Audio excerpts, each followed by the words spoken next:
ओम अज्ञानतिमिरान्धस्य ज्ञानाञ्जनशलाकया शुष्कस्मिलितं येन तस्मै श्रीगुरवे नमो। ओम विष्णुपदाय कृष्णप्रेष्ठाय भूतले श्रीमते जयपताकाशामृतने नमो आचार्यपदाय विताय कृपपदाय गौरगतादामोदाय नगरगन्ताय नमो। ओम विष्णुपदाय कृष्णप्रेष्ठाय भूतले श्रीमते भक्तिवेदान्त स्वामिते नमस्ते सरस्वती देवे गौरवाणी प्रचारिणे निर्विशेष शून्यवादी पाश्चात्य देशकाल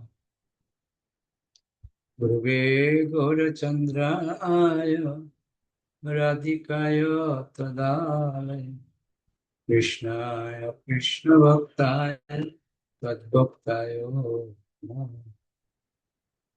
हरे कृष्ण। ভাগবতী রাজা পুরঞ্জনের কাহিনীতে রয়েছে, তিনি ভোগের অন্তহীন বাসনা নিয়ে সারা পৃথিবী ভ্রমণ করে এমন একটি জায়গা খুঁজছিলেন যেখানে তার সমস্ত বাসনা পূর্ণ হতে পারে। কিন্তু তিনি তেমন জায়গা খুঁজে পাননি। মহান বৈষ্ণব কবি ছিল বিদ্যাপতি গিয়েছেন, তাত হলো সৈকতে বারি বিন্দু সম সুতমিত রমণী সমাজ। বলছে আত্মীয় স্বজন ও বন্ধু বান্ধবদের নিয়ে ইন্দ্রিয় সুখভোগের বাসনাকে এখানে ঠিক যেন মরুভূমির এক বিন্দু জলের মতো বর্ণনা করা হয়েছে। মরুভূমির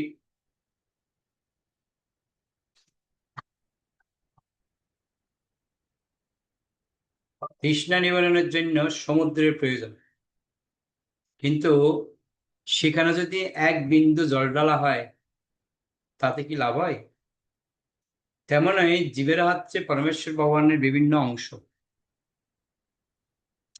বেদান্ত সূত্রে যাদের আনন্দময় ব্যাসাত বা পূর্ণ আনন্দময় বলে বর্ণনা করা হয়েছে, সেই পরমেশ্বর ভগবানের বিভিন্ন অংশ হবার ফলে জীব পূর্ণ আনন্দের অন্বেষণ করছে। কিন্তু পরমেশ্বর ভগবান থেকে বিচ্ছিন্ন হয়ে কখনোই সেই আনন্দ লাভ করা যায় না। বিভিন্ন জন্মজনিতে ভ্রমণ করে জীব বিভিন্ন প্রকারের শরীর লাভের মাধ্যমে একটু আধটু সুখ উপলব্ধি করতে পারে, কিন্তু ইন্দ্রিয়ের পূর্ণ সুখভোগ কোনো জড় শরীরের মাধ্যমে সম্ভব নয়। তাই পুরঞ্জন বা জীব বিভিন্ন প্রকার শরীরে ভ্রমণ করে কেবল সুখভোগের প্রচেষ্টায় সর্বত্র নিরাশ হয়েছিল। অর্থাৎ জ্বরের দ্বারা আচ্ছাদিত চিত স্ফুলিঙ্গ কখনোই জড়জাগতিক জীবনের কোনো পরিবেশেই পূর্ণরূপে ইন্দ্রিয় সুখ উপভোগ করতে পারে না। ব্যাদের বংশীধ্বনিতে মগ্ন হয়ে হরিণ কিছুকালের জন্য আনন্দ উপভোগ করতে পারে, কিন্তু তার পরিণাম অবশ্যই মৃত্যু। তেমনি মাছ তার জীবের তৃপ্তি সাধনে অত্যন্ত দক্ষ, কিন্তু সে যখন দিবরের টোপ গেলে তখন তার জীবনের অবসান ঘনিয়ে আসে। এমনকি হাতিও যে অতি বলবান, সেও হস্তিনের সাথে মৈথুনের আকাঙ্ক্ষা চরিতার্থ করার লালসায় তার স্বাতন্ত্র্য হারিয়ে সে বন্দিদশা ভোগ করে। প্রত্যেক জনিতে জীব তার ইন্দ্রিয় সুখ চরিতার্থ করবার জন্য শরীর লাভ করে, কিন্তু তার ইন্দ্রিয়গুলি সে একসঙ্গে উপভোগ করতে পারে না। মানব জীবনে জীব তার সবকটি ইন্দ্রিয়কে বিকৃতভাবে উপভোগ করবার সুযোগ পায়, কিন্তু তার ফলে তাকে এত বিড়ম্বনা ভোগ করতে হয় যে চরমে সে বিষাদগ্রস্ত হয়ে পড়ে। মানুষ যতই তার ইন্দ্রিয় তৃপ্তি সাধনের চেষ্টা করে ততই সে জড়জগতের বন্ধনে আবদ্ধ হয়। সেজন্যই রাজা পুরঞ্জনের মতো সব মানুষই বিশাল ঐশ্বর্য সম্পদ সহ রাজ্য লাভ করে আরামে থাকতে চায়। মানুষ দিব্য পারমার্থিক সম্পদ লাভের উপযোগিতা বুঝতে চায় না। জীবাত্মার নানা প্রকার কামনা বাসনা থাকে, কিন্তু তা থাকলেই তো চলবে না। আমাদের বাসনাগুলি চরিতার্থ করতে হলে আমাদের বুদ্ধিবৃত্তিকে যথাযথভাবে কাজে লাগানোর সঠিক পদ্ধতি আয়ত্ত করতে হয়।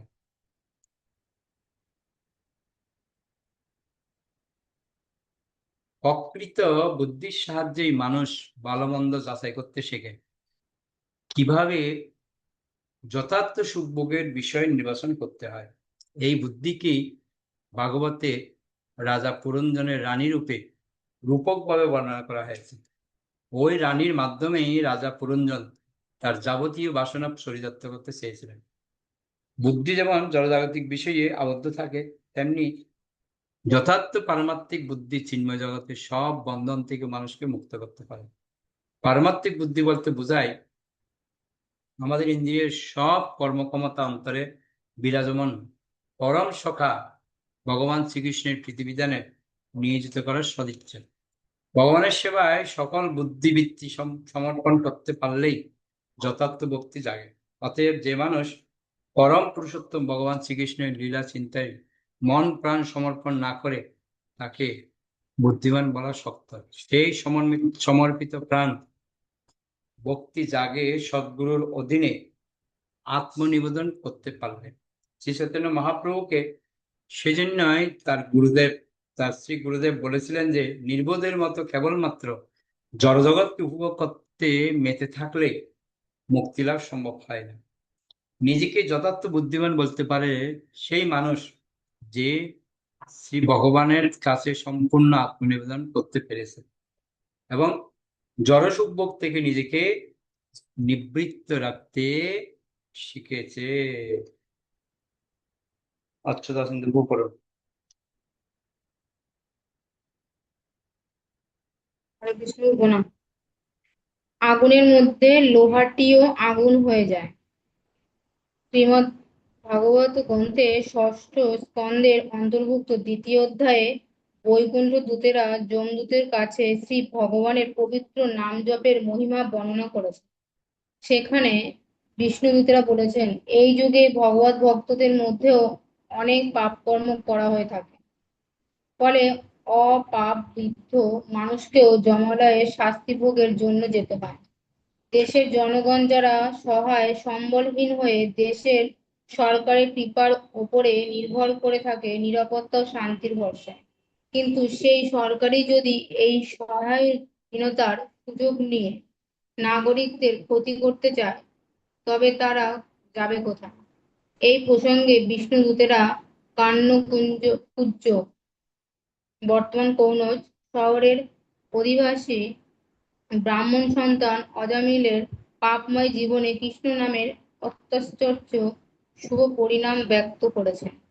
অজামিলের মা বাবা তাকে বেদ পুরাণাদি অধ্যয়ন করিয়ে বিধিবদ্ধ জীবন যাপনে শিক্ষিত করে তোলে, কিন্তু অজামিল তার পূর্ব জন্মের কর্মফলে সম্ভাবনাময় এক ব্রাহ্মণ সন্তান হয়েও ঘটনাচক্রে এক বারনারীতে আসক্ত হয়ে পড়ে।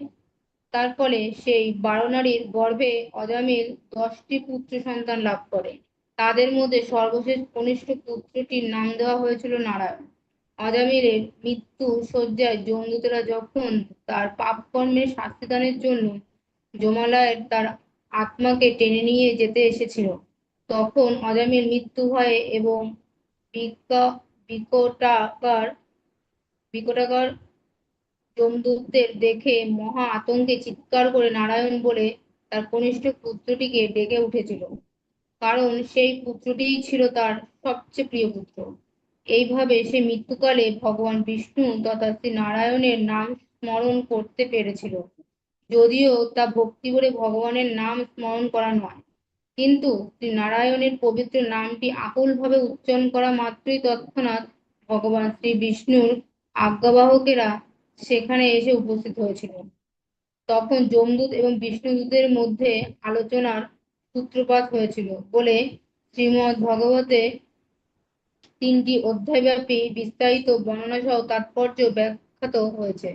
শ্রী ভগবানের পবিত্র নামের সর্বশক্তিমত্তা বিষয়ক সেই আলোচনা শ্রবণ করার ফলে মহাপাপী অজামিল পাপ মুক্ত হয়েছিল এবং সে উপলব্ধি করতে পেরেছিল পাপ কর্মের সুদূর প্রসারী কর্মফল কি ভয়ানক, এবং সেই সঙ্গে আরো একটি সত্য তার হৃদয়ঙ্গম হয়েছিল যে ভগবত ভক্তির পরিক্রিয়ার মাধ্যমে ভগবানের মহিমা শ্রবণ কীর্তন করবার সুযোগ পেলে মহাপাপীও কিভাবে অচিরে জীবনের সর্বোত্তম সার্থকতা অর্জন করতে পারে। অজামিলের মৃত্যুকালে একবার মাত্র আকুলভাবে নারায়ণ নাম উচ্চারণ করার ফলে বিষ্ণুদূতেরা উপস্থিত হয়ে যমদূতদের বাধা দিয়ে বলেছিলেন, একটিবার শ্রী নারায়ণ নাম গ্রহণ করে অজামিল তার পাপ জীবনের কর্মফল থেকে মুক্ত হয়ে গেছে। শুধুমাত্র ইহজীবনের পাপের কর্মফলই নয়, বিগত অনেক অনেক হাজার হাজার পূর্বজন্মের সমস্ত পাপের কর্মফলও তার খণ্ডিত হয়ে গিয়েছিল। এইভাবেই তার সমস্ত পাপের প্রায়শ্চিত্ত হয়ে গিয়েছিল।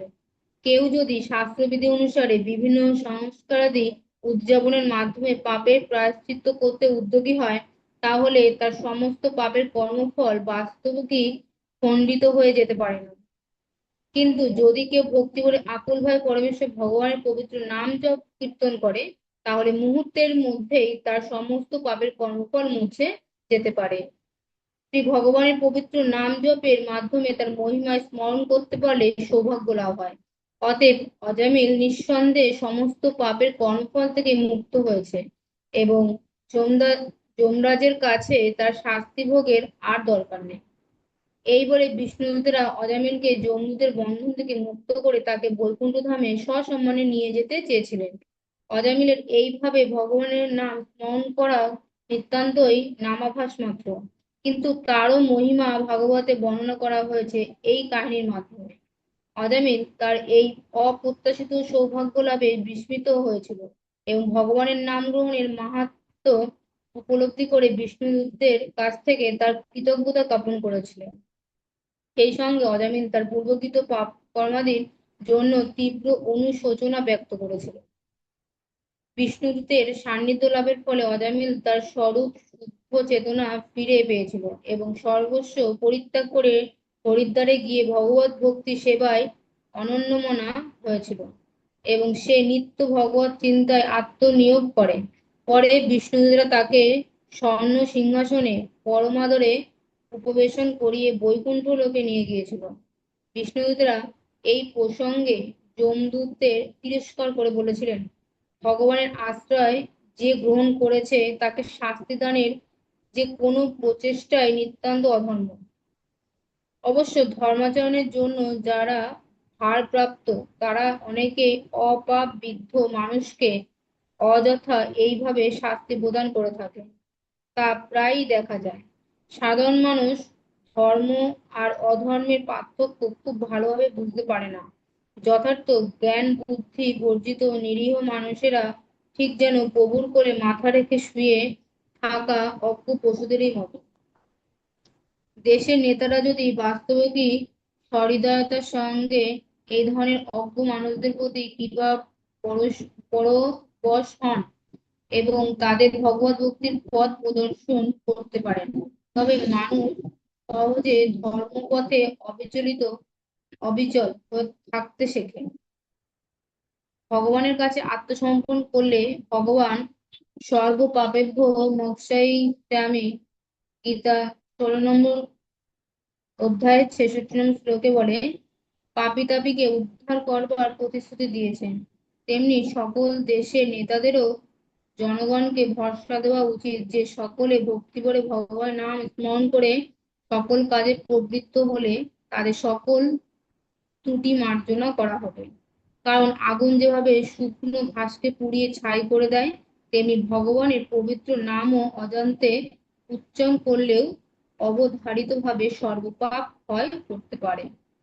কোনো ওষুধের যথার্থ অন্তর্নিহিত গুণাবলী বিস্তারিত পরিচয় না জেনেও মানুষ ইচ্ছা বা অনিচ্ছার সেই ওষুধ গ্রহণ করলে তার সুফল সে লাভ করতে যেমন পারে, তেমনি ভগবানের পবিত্র নামের মহিমা কিভাবে চিত্ত শুদ্ধি আনে তার রহস্য না বুঝলেও ভগবানের নাম জপ করলে তার সুফল লাভ অবশ্যম্ভাবী। বৈষ্ণবেরা নিত্য ভগবানের নাম জপ করে এবং পরম ভক্তি ভরে ভগবানের মহিমা স্মরণ করে থাকেন বলে তারাও এইভাবে বিষ্ণুদূতের কাছে সুরক্ষা লাভের অধিকারী হন। এই কারণে কোনো বৈষ্ণবজনের শাস্তি বিধান মহা অপরাধ বলে শাস্ত্রে স্বীকৃত হয়েছে। অজামিল অবশ্য নারায়ণের নাম স্মরণে এতখানি সৌভাগ্য লাভে যথেষ্ট বিস্মিত হয়ে অনুশোচনা করেছিল। সে জ্ঞান বেদজ্ঞ ব্রাহ্মণ পুত্র হওয়া সত্ত্বেও বারণারী সংসর্গের মাধ্যমে পুত্র সন্তান সৃষ্টির মতো গর্হিত পাপকর্মে লিপ্ত হয়েছিল।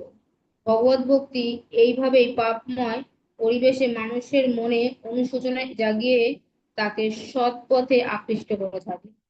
কৃষ্ণ ভাবনা এইভাবেই মানুষকে অনুশোচনার মাধ্যমে আত্ম উপলব্ধির পথে উদ্বুদ্ধ করতে পারে। অজামিল একবার মতো শ্রী নারায়ণের নামাভাসের ফলে বিষ্ণু দূতের কৃপালাভের মাধ্যমে এইভাবে অনুশোচনা এবং আত্ম উপলব্ধির পরম সুযোগ পেয়েছিল। বৈদিক সভ্যতা সংস্কৃতি অনুযায়ী ভগবত ভক্ত তথা যথার্থ ব্রাহ্মণের সর্বপ্রকার রক্ষণাবেক্ষণ তথা সুরক্ষার বিধান দেওয়া হয়েছে। এই সেইভাবে বৃদ্ধ মানুষ, স্ত্রীলোক, শিশু এবং গাভীদেরও সুরক্ষা প্রদান করা সংস্কৃতিবান সমাজের প্রত্যেকেরই একান্ত কর্তব্য। মানুষকে বোঝানো উচিত যে ভগবত বিমুখ হলে ভগবানের কৃপা থেকে তারা বঞ্চিত হয়, তখন মায়া পিশাচীর কবলিত হতে হয় এবং মতিচ্ছন্ন হতে শুরু করে। তার ফলে মানুষ জড়জগৎকে ভোগ করতে চায়, যেমন হয়েছিল অজামিলের। কেবল ব্রাহ্মণ হলেই হলো না, নিত্য ভগবত সেবায় ভক্তি ভরে আত্মনিয়োগ করা দরকার। তা না হলে ব্রাহ্মণত্বের অহংকার জাগে এবং সেই অহংকারের পরিণামই হলো আমি ভোক্তা, এই ভাবের উদয়। তা থেকেই আসে ভোগ বুদ্ধির বন্ধন। মনের মধ্যে ভোগ তৃষ্ণা জাগলে মন বহির্মুখী হয়ে সবকিছু ভোগের পেছনে ছুটতে চায়। তার ফলে ভগবানের কথা স্বভাবতই মানুষ ভুলেই যায়। ভগবত ভগবত মুখী হলে, কৃষ্ণ ভাবনাময় হয়ে থাকলে মন বুদ্ধি এবং অহংকার থেকে মানুষের মুক্তি হয়। এই কারণে গীতায় ভগবান শ্রীকৃষ্ণ উপদেশ দিয়েছে, মন মন ভব মদ্ভক্ত মজ্জাজিমাং নমস্কার। গীতার 8 নম্বর অধ্যায় 65 নম্বর শ্লোকে ভগবানের চিন্তায় চিত্ত স্থির করতে হয়, ভগবানের ভক্ত হতে হয়, ভগবানের পূজা করতে হয় এবং ভগবানকে নমস্কার জানাতে। এইভাবে ভগবানের আশীর্বাদ লাভ করা যায়, যার ফলে ভগবান সব বিষয়ে মানুষকে রক্ষা করেন। এইভাবে নিত্য নিয়ত ভগবানের চিন্তায় নিবিষ্ট থাকলে জড় মন হয়ে যায় চিন্ময় চেতনা বিশিষ্ট শুদ্ধ এবং সিদ্ধি তাতে স্বরূপ সিদ্ধি লাভ হয়, অর্থাৎ জড় দেহটি সূক্ষ্ম দেহের স্বরূপে অবস্থিত হয়। তখন ভোগের ইচ্ছা থাকে না, অহংকার থাকে না, আমি ভোক্তা, এই দুষ্ট মনোভাব থাকে না। ওকে আপু, এইভাবে উজ্জ্বলবাবু বলুন। হরে কৃষ্ণ প্রণাম।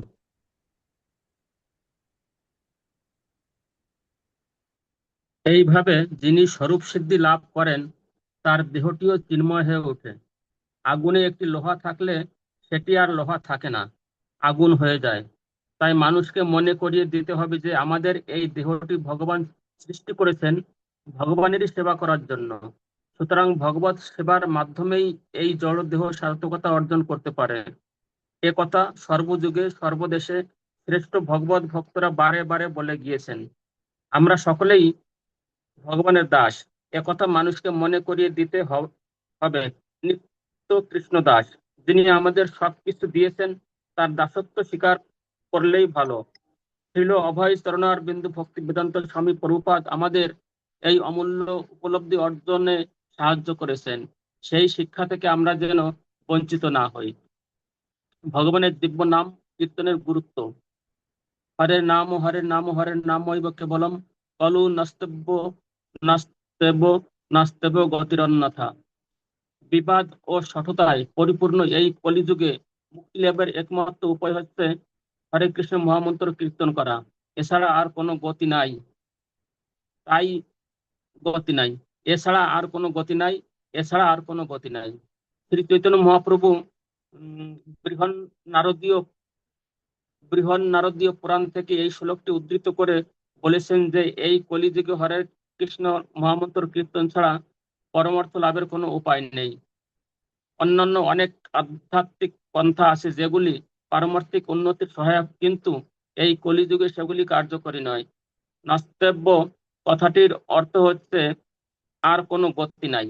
এই শব্দটি পর পর 3 বার ব্যবহার করে আর যে কোনো গতি নেই সেটির উপায় জোর দেওয়া হয়েছে।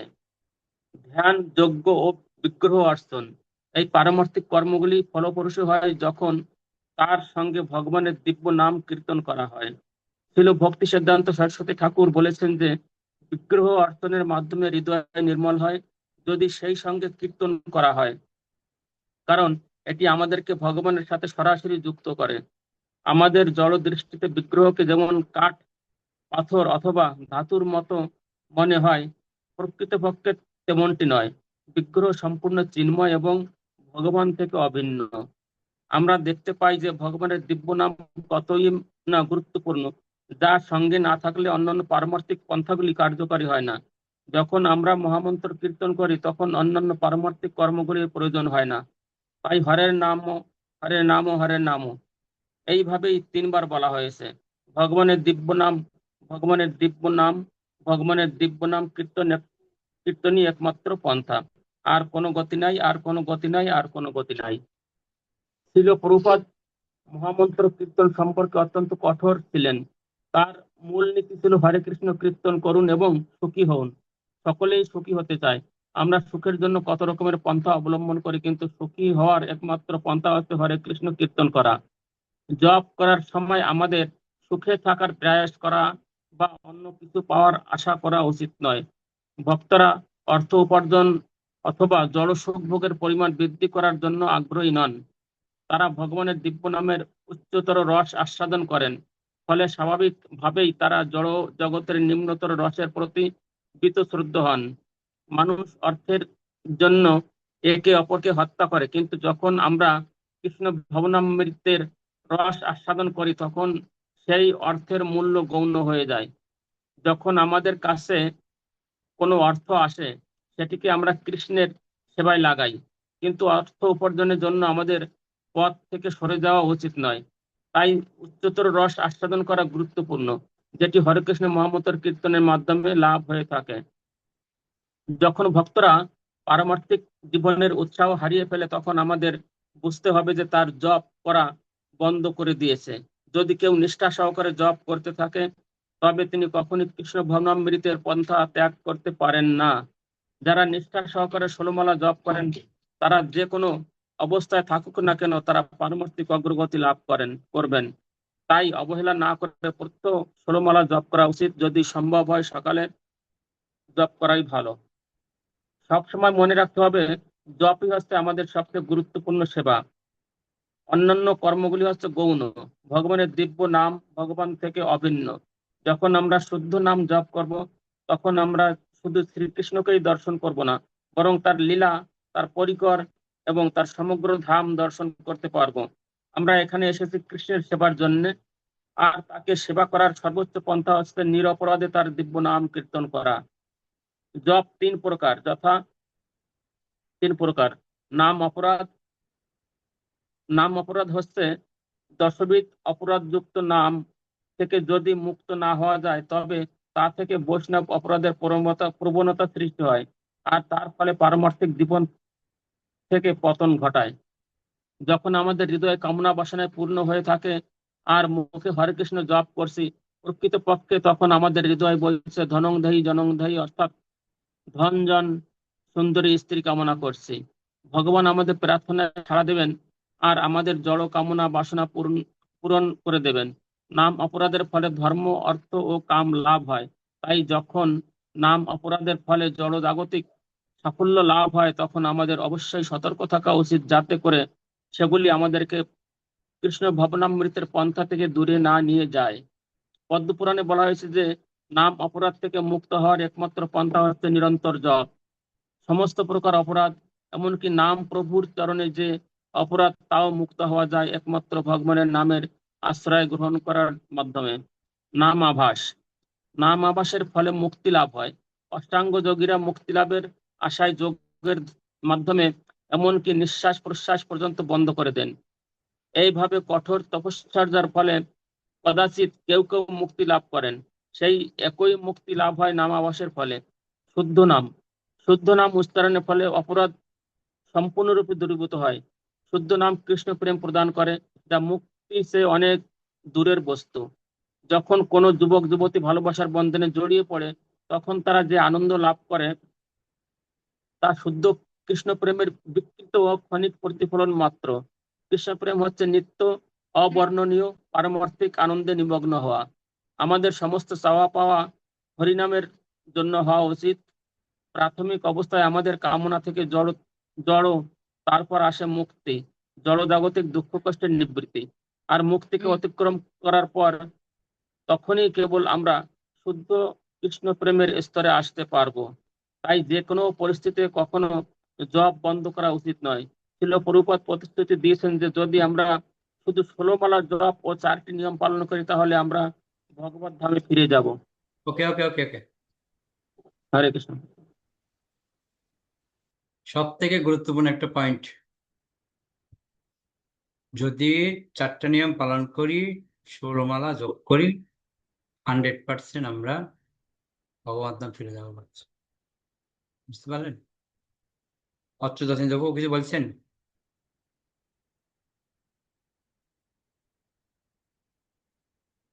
না বাবু, আগে হাত তোলা ছিল। ওকে, এই আজকের দেখেন জপের উপর কত গুরুত্ব দিয়েছে। দেখুন, জপটা হচ্ছে আমাদের সব থেকে গুরুত্বপূর্ণ পয়েন্ট। জপের মধ্যে যেন আমরা কোনো স্যাক্রিফাইস না করি। প্রভুপাদ বলছে সকালে করলে খুব বেটার। ঠিক আছে, এটা আমাদের মাথায় রাখতে হবে। ওকে, অবশ্য প্রণাম করে শেষ করি তাহলে। পঞ্চা কল্পতরুভ্যশ্চ কৃপা সিন্ধুভ্যশ্চ পতিতানাং পাবনেভ্যো বৈষ্ণবেভ্যো আনন্দ করে বৈশ্যবৃন্দ কি জয়। তাই আপনারা মিলওয়াকি টু মায়াপুর বইটা সংগ্রহ করে নেবেন। এই বইটা শেষ হলে আমরা মিলওয়াকি টু মায়াপুর পড়বো আমরা। ঠিক আছে, হরে কৃষ্ণ।